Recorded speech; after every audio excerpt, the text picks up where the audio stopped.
Hi, my name is Taylor Scholl. I'm a kindergarten teacher here at Lakeland Primary School. I've been teaching kindergarten for 5 years now, and I know all the ins and outs and I've seen everything. So I'm here to talk to you today about how you know your child is ready for kindergarten. The first thing your child needs to be able to do to be ready for kindergarten is to be able to dress themselves independently. So think about them going outside to play, or using the restroom. So zippers, buckles, buttons, everything associated with dressing themselves independently. This might be something you do for them not thinking about it, which we totally understand, but just because you have one kindergartner, think about us having 25 at the same time. We're not able to do all of those things for them in order to get them out to recess, back into recess, and ready for class time. So if your child does not know how to zip, buckle, button, this summer is a great opportunity to start working with them on those things. The next thing your child needs to be able to do is use the restroom independently.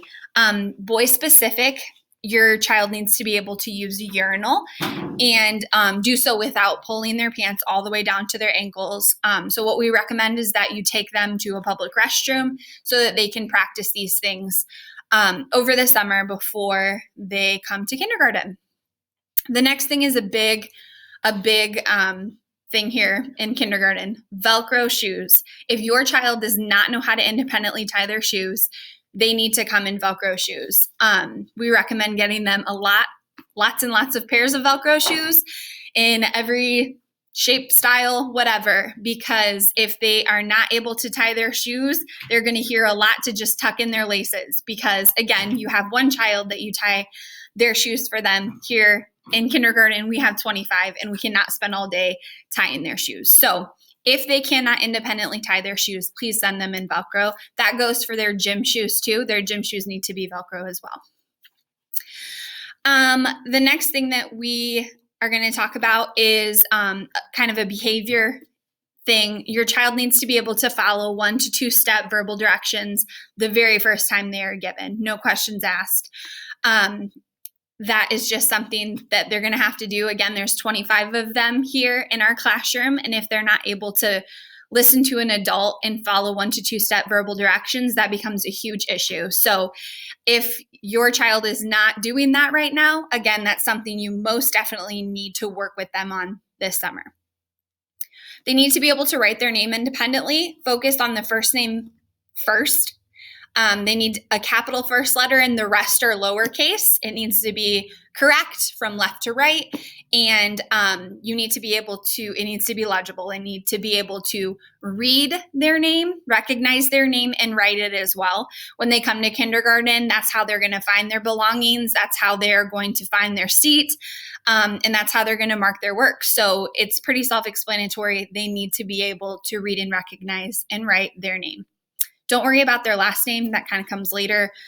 They figure out they have a last name, and then after they learn their letters, that comes pretty quickly. So first name first, capital first letter, and the rest lowercase. They need to be able to recognize it and write it.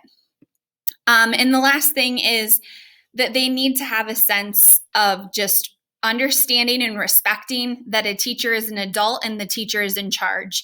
If your child isn't able to follow 1 to 2 step directions the first time they are given, if they are not able to listen when somebody asks them to do something, they're most definitely not ready for kindergarten.